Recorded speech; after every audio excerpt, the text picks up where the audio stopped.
This video is powered by the pros at Pascal Air Plumbing and Electric.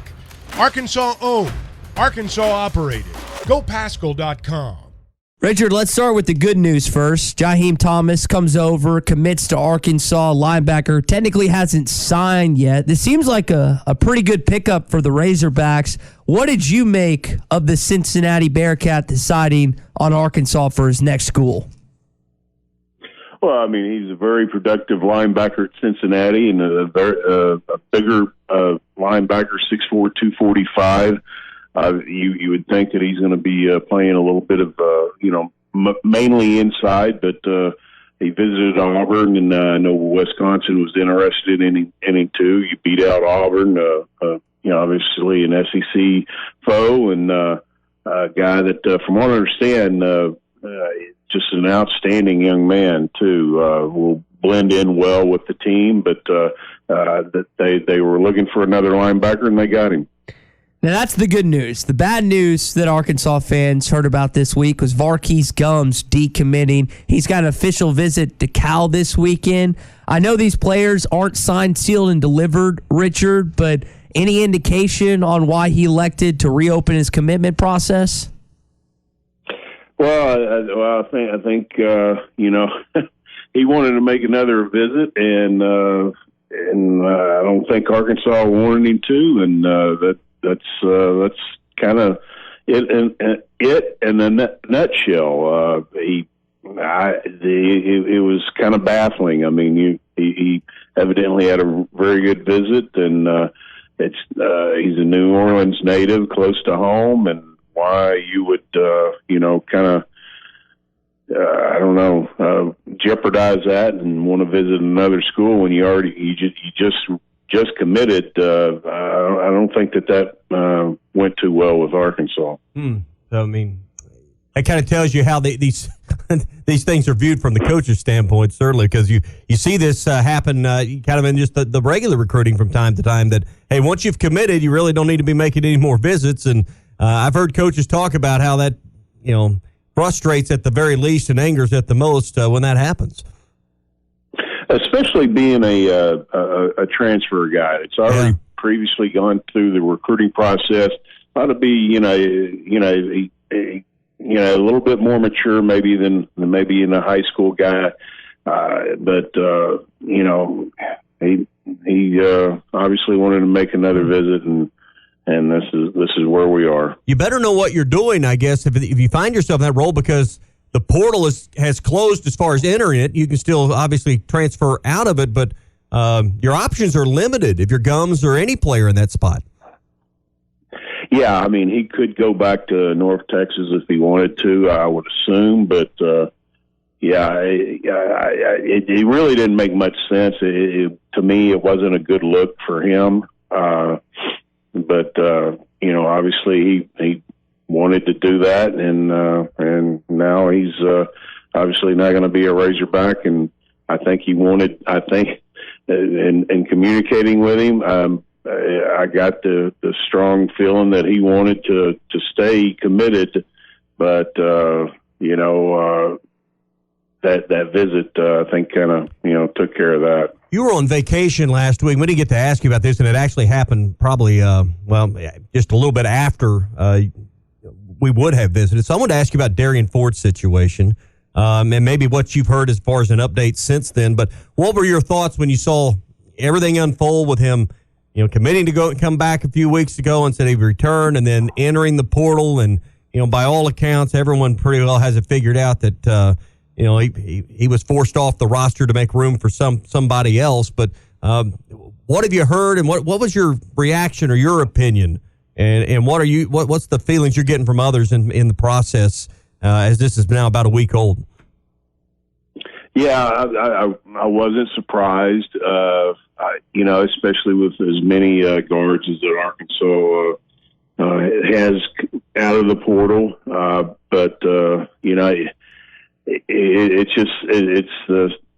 It's where we are in college basketball and college football nowadays with the portal. It's just the roster. You never know what the roster is going to look like, probably until the summer. because of the portal, and we still have a little bit more to go as far as the portal for basketball. But I think with Darien, I think he's very close to his family. I anticipate him staying close to home, wherever that may be, maybe Ole Miss, and that's just speculation on my part. But maybe another school within, I don't know, 4, 5, 6 hours of Magnolia. But it wasn't shocking, but it's just where we are in the day of the portal. Richard, on the subject of basketball, Grant Nelson is one of the more popular names in the transfer portal. Arkansas is a program that at least its fans want to reach out to. Has there been any conversations between Nelson and the Razorback basketball program? Yeah, they've reached out. I mean, it was reported yesterday, and that was as soon as he hit the portal, they were going to. It was reported that he was going to hit the portal, but until his name officially appears in the portal, obviously there's no contact. But there's been contact, and reading the tea leaves from the beat guy up that way, Grant seems to be pretty focused on going to the NBA. Now, obviously, if things don't work out there, he'll go the college route and play another year or so. But obviously, it all depends on how things go with him and the combine and the feedback that he gets. How determined is he to go pro? Even if he doesn't get the grade or the encouragement or some of the advice that he gets from the NBA scouts, we don't know, but it does seem like from the beat guy up that way that he seems to be pretty determined to go the pro route, but we'll see. Michigan transfer Hunter Dickinson is announcing where he's going to campus today. Based on what I've read, it doesn't seem like Arkansas is really still much in the running for him. Am I wrong about that? Well, what is the latest you've heard about where he might end up calling home today? Yeah, I probably heard about a week or so ago that wasn't going to happen. But stranger things have happened, I guess. But it does seem like that he's gonna go maybe Kansas, Kentucky, Maryland. I don't know, Villanova. He's played. He's kept things pretty quiet on his end, and a lot of speculation on a lot of people's part about where he may end up. But it doesn't appear like that's going to happen for Arkansas. I don't know if you've seen this morning. I'm sure you have, because you're an early riser like us. I saw where Kane Archer down at Greenwood received an offer yesterday from Kentucky, so his list continues to grow for the sophomore to be at Greenwood High School.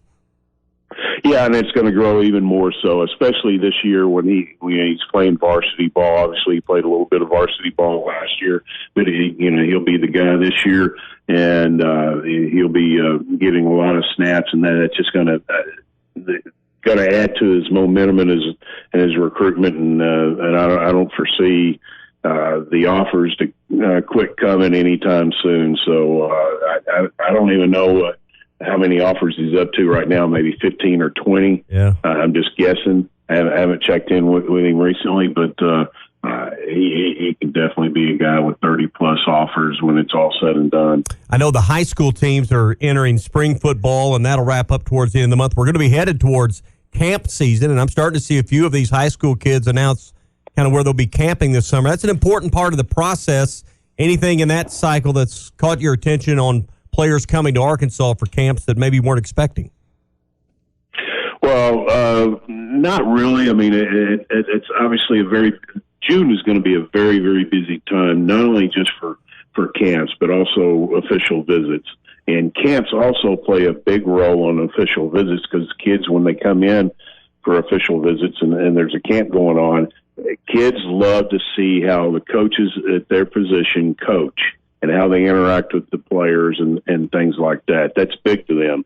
And there'll be some guys that make some official visits, and then there'll be a ton of guys making unofficial visits during those camps too. And they'll be doing the same things the official guys, just seeing how the coaches interact with guys and be able to obviously spend time with them. But June, they got 9 commitments now. I'm going to guess probably started July, they're probably going to be maybe double that. That's usually the way it usually goes. And then come August, they'll probably be pretty much done with the recruiting class, and maybe have a few spots left over for the fall. But it's always a busy time, and you're starting to see some of the guys talk about the camps. Kids don't, a lot of the top tier guys don't go to as many camps as they used to. Now, some will still do that just to have that interaction with the coach and staff, and just want to get some workouts. But it's tougher to get kids on campus to work out and maybe try to earn a scholarship. Well, let's face it; those top shelf kids don't have to go to camps.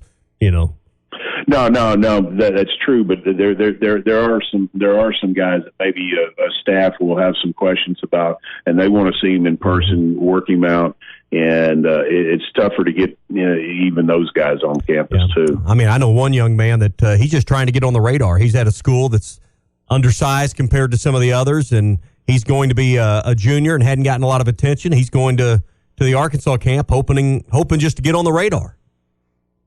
And the thing is, even if he doesn't get an offer from Arkansas, coaches throughout the country communicate. Arkansas coaches have a lot of friends at schools that are at smaller schools. They can say, hey, he may not be able to play on the SEC level, but he may be a Conference USA guy. He may be a high Division II guy. So there's a lot of communication with coaches trying to help one another out, and especially trying to help out kids too. So even though say the kid that you're talking about doesn't get an Arkansas offer by attending camp, it can also help him with other schools. Because you know what mom and dad want at the end of the day? A scholarship. That money they've saved up, they want to spend it on a boat or a trip to Europe or something other than tuition. Those kids want to go SEC. Yeah. Mom and dad say, just get that college paid for. Save me about $20,000 a year, please. At least. Richard, good stuff. We'll visit with you next Thursday. All right, guys. Take care. BetOnline.ag is your number one source for all your basketball info, stats, news, and scores. Get the latest odds and lines, including the latest player reports for this year's pro basketball playoffs. BetOnline is always your sports information headquarters this season, as we have you covered for all your sports wagering needs. Basketball, MLB, NHL hockey, right down to UFC and boxing. BetOnline is the fastest and easiest way for you to get your betting info, including live betting options and your favorite casino and card games you can play right from your home. Head to the website today or use your mobile device to get in on the action. Be sure to use our promo code BELIEVE to receive your 50% welcome bonus on your first deposit. That's BLEAV. BLEAV. Bet online, where the game starts.